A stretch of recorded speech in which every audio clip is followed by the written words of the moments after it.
Chers amis, nous allons nous laisser guider par l'orgue pour entrer dans ce culte.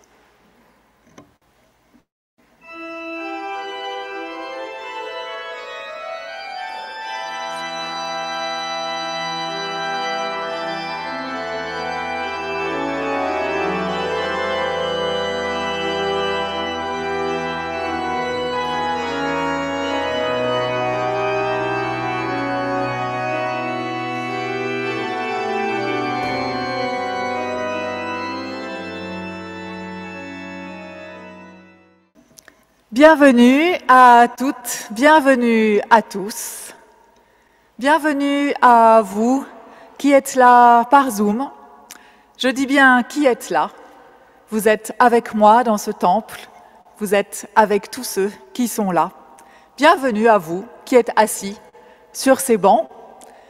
Bienvenue à ceux qui viendraient pour la première fois dans un temple protestant. On est ensemble. Tout va bien se passer. Bienvenue aux personnes de passage, bienvenue aux habitués de ce temple. Et tous ensemble, nous écoutons la bonne nouvelle. Qui que vous soyez, d'où que vous veniez et où que vous alliez, Dieu vous donne sa grâce et sa paix par son Fils Jésus-Christ. Amen. Viens, Esprit de sainteté, viens, Esprit de lumière, viens, Esprit de feu, viens nous embraser, viens, Esprit du Père, sois la lumière, fais jaillir des cieux ta splendeur de gloire. Nous allons maintenant prier le Seigneur pour lui dire tout ce qu'il y a de bien dans nos vies. Ça s'appelle la louange. C'est Véronique qui nous conduit dans la louange à travers le psaume 111. De tout cœur, je célébrerai le Seigneur, au conseil des hommes droits et dans l'assemblée. Grandes sont les œuvres du Seigneur. Tous ceux qui les aiment les étudient. Son action éclate de splendeur et sa justice subsiste toujours. Il a voulu qu'on rappelle ses miracles. Le Seigneur est bienveillant et miséricordieux. À qui le craint, il a donné le butin. Il se rappelle toujours son alliance. À son peuple, il a montré la puissance de ses œuvres, en lui donnant le patrimoine des nations. Les œuvres de ses mains sont vraies et justes. Tous ses préceptes sont sûrs, établis à tout jamais, faits de droiture et de vérité. À son peuple, il a envoyé la délivrance, prescrit pour toujours son alliance. Son nom est saint et terrible.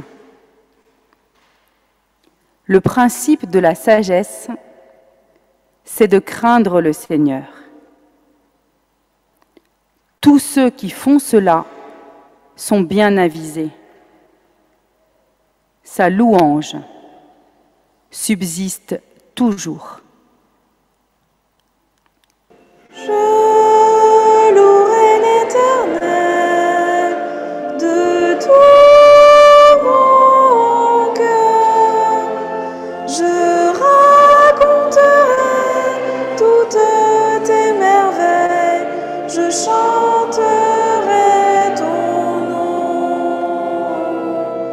Je louerai l'Éternel de tout mon cœur.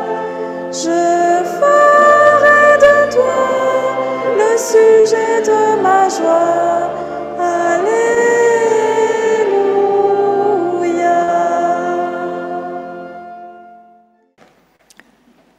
En communion avec les baptisés de tous les temps et de tous les lieux, nous allons confesser la foi chrétienne telle que l'Église l'exprime dans le symbole des apôtres, le credo. Coralie va nous guider dans cette prière. Je crois en Dieu, le Père Tout-Puissant, Créateur du ciel et de la terre. Je crois en Jésus-Christ, son Fils unique, notre Seigneur, qui a été conçu du Saint-Esprit, est né de la Vierge Marie. Il a souffert sous Ponce Pilate, il a été crucifié, il est mort, il a été enseveli, il est descendu aux enfers. Le troisième jour, il est ressuscité des morts, il est monté au ciel, il siège à la droite de Dieu, le Père Tout-Puissant. Il viendra de là pour juger les vivants et les morts. Je crois en l'Esprit Saint, je crois en la Sainte Église universelle, la rémission des péchés, la résurrection de la chair et la vie éternelle. Amen.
Avant d'ouvrir la Bible pour y chercher la parole que Dieu nous adresse ce matin, nous prions.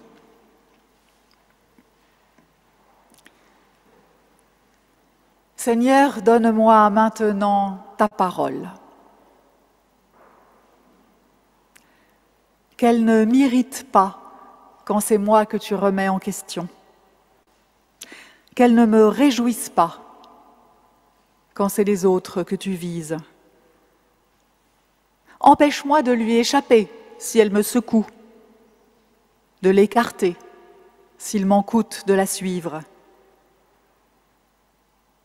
Ne permets pas au bavardage de prendre sa place, ni aux inquiétudes d'étouffer sa croissance. Seigneur, sans ta parole, la vie n'a pas de sens. Alors donne un sens à ma vie. Donne-moi ta parole et ton esprit. Amen.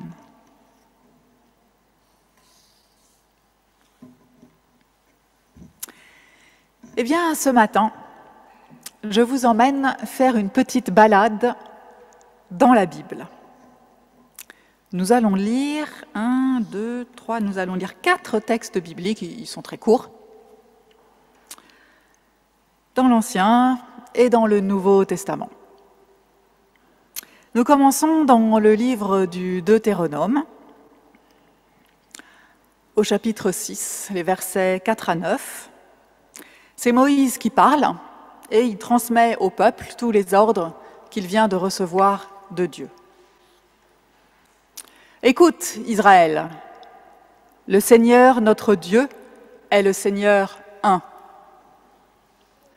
Tu aimeras le Seigneur ton Dieu de tout ton cœur, de tout ton être, de toute ta force. Les paroles des commandements que je te donne aujourd'hui seront présentes à ton cœur.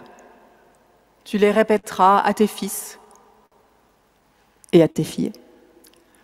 Tu leur diras quand tu resteras chez toi et quand tu marcheras sur la route, quand tu seras couché et quand tu seras debout.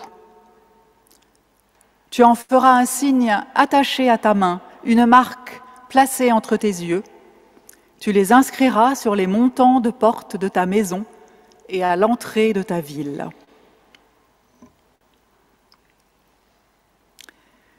Et puis dans le Lévitique au chapitre 19, le verset 18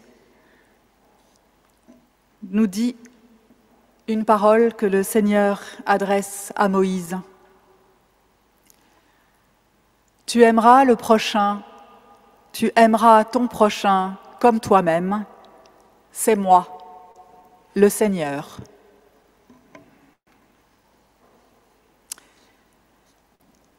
Dans le Nouveau Testament, nous allons regarder du côté des lettres de Paul. Dans la lettre qu'il écrit aux Romains, nous lisons les versets 8 et 10 du chapitre 9. C'est donc l'apôtre Paul qui s'adresse à la communauté chrétienne de Rome. N'ayez aucune dette envers qui que ce soit, sinon celle de vous aimer les uns les autres. Car celui qui aime son prochain a pleinement accompli la loi. En effet, les commandements « tu ne commettras pas d'adultère, tu ne tueras pas, tu ne voleras pas, tu ne convoiteras pas », ainsi que tous les autres, se résument dans cette parole « tu aimeras ton prochain comme toi-même ». L'amour ne fait aucun tort au prochain. L'amour est donc le plein accomplissement de la loi. Et nous terminons notre balade dans les évangiles. Coralie avait choisi l'évangile de Matthieu, moi je vous propose l'évangile de Marc. Les textes sont très très proches. Les versets 28 à 31 du chapitre 12. Un scribe s'avança.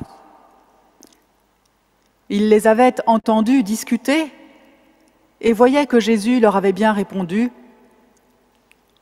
Le scribe demanda à Jésus « Quel est le premier de tous les commandements ?»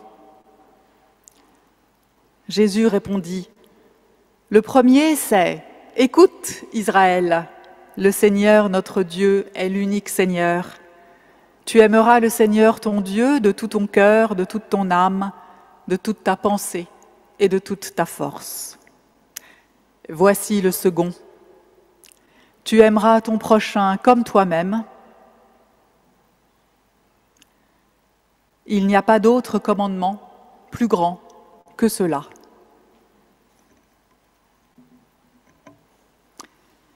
Seigneur, ta parole est une lumière sur notre sentier. Éclaire notre chemin. Amen.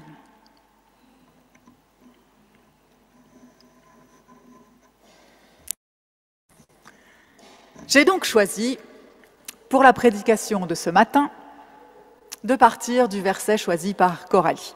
« Aime ton prochain comme toi-même ». Dès notre premier rendez-vous pour discuter de sa confirmation, Coralie m'a parlé de ce verset.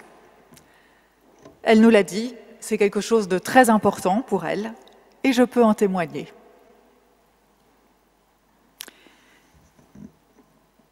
J'ai eu envie, voyez-vous, de retrouver les racines de ces paroles de Jésus, quand Jésus nous dit « Tu aimeras ton prochain comme toi-même », et aussi celles qui les précèdent immédiatement. Tu aimeras le Seigneur ton Dieu de tout ton cœur, de toute ton âme et de toute ta pensée.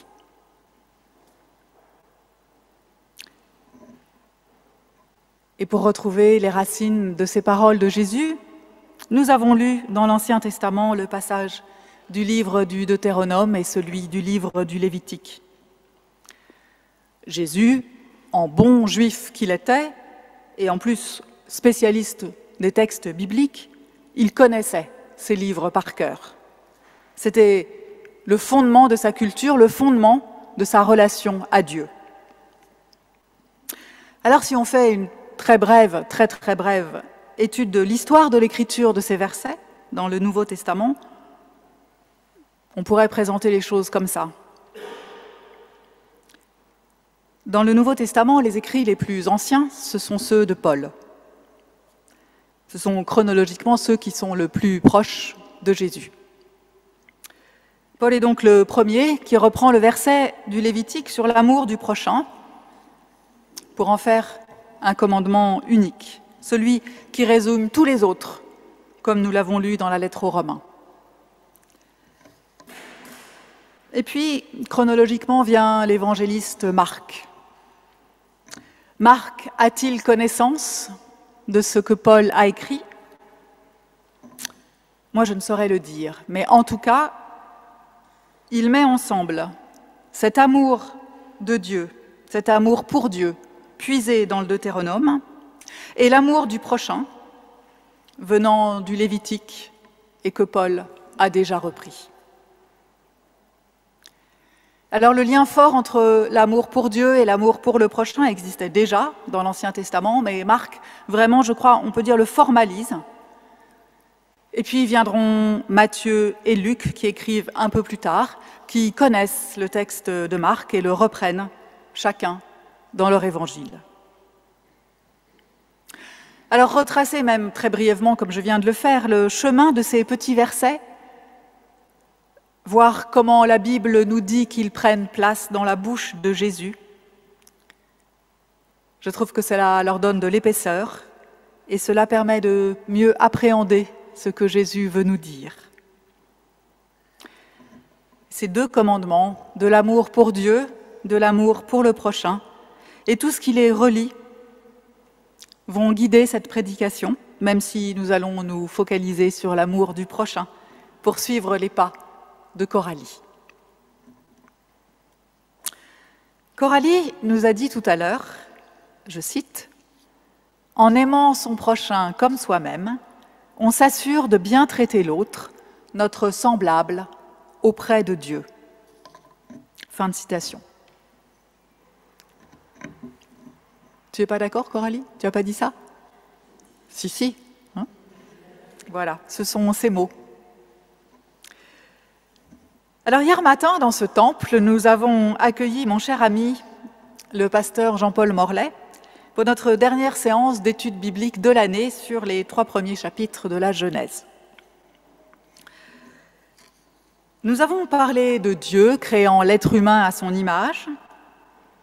Nous avons parlé de chaque être humain qui est donc une image de Dieu. Prenons donc un instant pour regarder les autres et voir en eux une image de Dieu. Allez, il y a suffisamment de gens là autour de vous dans le temple. Regardez-les comme une image de Dieu.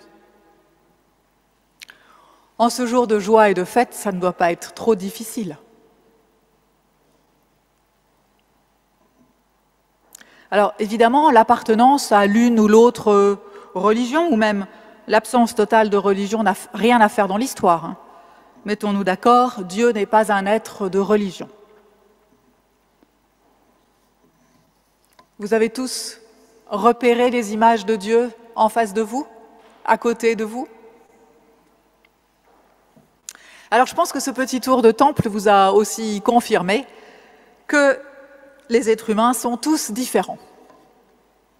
Toutes les images de Dieu sont différentes parce que Dieu est un Dieu divers. Un Dieu unique, certes, un Dieu un, comme nous l'avons lu dans le Deutéronome, l'unique Seigneur, comme nous dit l'évangéliste Marc, mais un Dieu qui contient en lui de nombreuses nuances, de nombreuses variations, qui toutes évoluent, comme chaque être humain évolue aussi, comme l'humanité avance et se transforme. Et c'est ainsi que nous pouvons reconnaître dans l'autre une image de Dieu comme nous en sommes une nous-mêmes. Et Coralie le dit très bien. L'autre est notre semblable auprès de Dieu. Soi-même, nous-mêmes et l'autre ne sont finalement que la même chose. Une possibilité parmi les infinies déclinaisons de l'image de Dieu. Et pour finalement citer ce que disait hier mon collègue Jean-Paul Morlet, aime ton prochain comme toi-même, parce que ton prochain, c'est toi-même.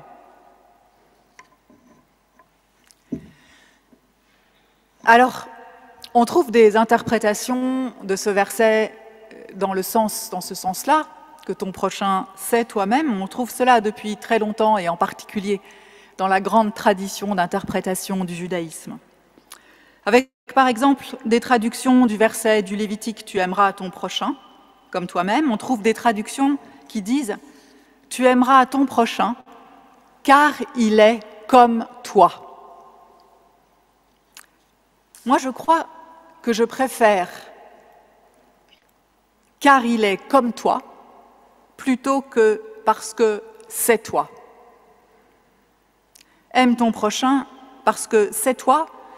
Pour moi, ça gomme trop l'altérité qu'il y a entre deux personnes, forcément différentes, puisqu'image chacune de la diversité de Dieu. Je ne voudrais pas, voyez-vous, que le chemin de l'amour vers autrui ne sorte pas de nous-mêmes, qu'il ne soit finalement pas un chemin, mais un surplace. Le « car il est comme toi », aime ton prochain comme toi-même, car il est comme toi, permet de se relier à Dieu, puisqu'il remet au centre ce que nous avons en commun, notre relation à Dieu. D'ailleurs, que ce soit le Lévitique ou les Évangiles, le commandement d'amour du prochain est directement mis à côté de l'annonce de Dieu, soit de façon un peu laconique dans le Lévitique, je cite « Tu aimeras ton prochain comme toi-même, c'est moi, Yahvé ». La traduction œcuménique de la Bible que j'ai choisie ce matin dit « C'est moi, le Seigneur », pour ne pas prononcer le nom de Dieu par respect pour le judaïsme. Dans les évangiles, ce lien est plus développé, puisque se succèdent, sans différence de valeur, l'annonce de Dieu avec le commandement de l'aimer, et tout de suite après le commandement d'aimer son prochain.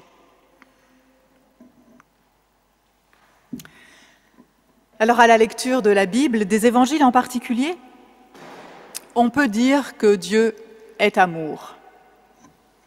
Cette phrase « Dieu est amour » est d'ailleurs tout à fait présente dans le Nouveau Testament, c'est plutôt vers la fin. Alors si Dieu est amour, aimer, offrir son amour à quelqu'un, c'est offrir Dieu. Peut-être pouvez-vous penser à quelqu'un que vous aimez, quelqu'un que vous avez aimé, quelqu'un pour qui vous avez de l'affection ou de l'amitié. Ce lien entre vous et cette personne n'est pas autre chose que le témoin de la présence de Dieu en chacun de vous et de cette communauté de divinité qui vous relie, vous et cette personne à laquelle vous pensez. Mais ce lien est aussi le témoin, la manifestation vivante de l'amour que Dieu nous porte, celui sans lequel aucun autre amour ne serait possible. Et il est peut-être bon de rappeler ici que Dieu aime notre soi-même, le soi-même de chacun de nous, celui que nous avons parfois du mal à aimer nous-mêmes.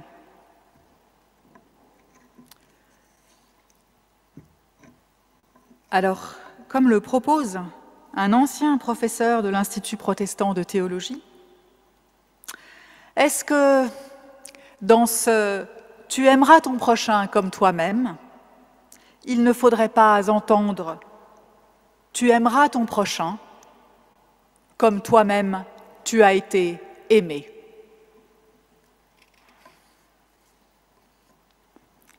Ce lien d'amour divin qui nous unit d'abord à Dieu, puis comme par ruissellement à notre prochain, c'est cela, le rapport simple, direct et unique avec Dieu dont parlait Coralie. Et chaque personne autour de nous devient un des maillons qui construisent et rendent plus fort ce lien direct. Plus il y a de personnes impliquées et plus le lien est direct. Aimer de la manière la plus belle, nous a dit Coralie, c'est aussi participer à cette belle entreprise de manifester l'amour de Dieu, mettre du beau dans le monde comme image de Dieu. Frères et sœurs, chers amis, la beauté de l'amour de Dieu est en vous. Offrez-la autour de vous. Amen.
C'est le moment maintenant de nous recueillir pour la prière d'intercession.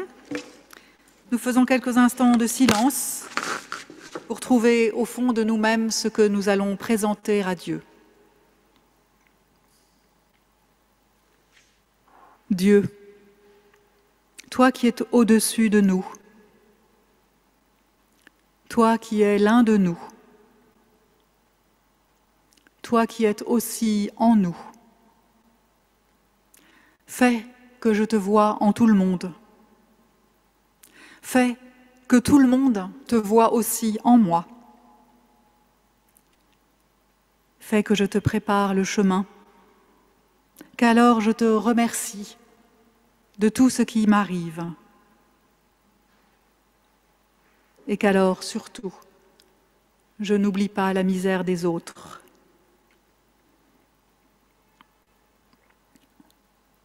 Garde-moi dans ton amour, comme tu veux que tous les autres demeurent dans le mien. Que tout ce qui fait partie de mon être soit pour ta gloire et que je ne désespère jamais, car je suis dans ta main. Et en toi sont toute force, toute bonté et toute beauté. Donne-moi un cœur beau, afin que je te voie, un esprit humble, afin que je t'entende, l'esprit de l'amour, afin que je te serve, et l'esprit de la foi, pour que je demeure en toi. Amen. Jésus est ressuscité. Jésus est vivant. Il marche à tes côtés. Il partage tes chemins. Il pose ses pas dans les tiens. Que la lumière du ressuscité éclaire ton présent et ton passé. Que le souffle du ressuscité rythme le temps de ta journée. Que la vie du ressuscité inspire tes rencontres et tes projets. Dieu te bénit et te garde, toi et tous ceux que tu aimes. Amen.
Je vous souhaite un bon dimanche, une bonne semaine, à très bientôt.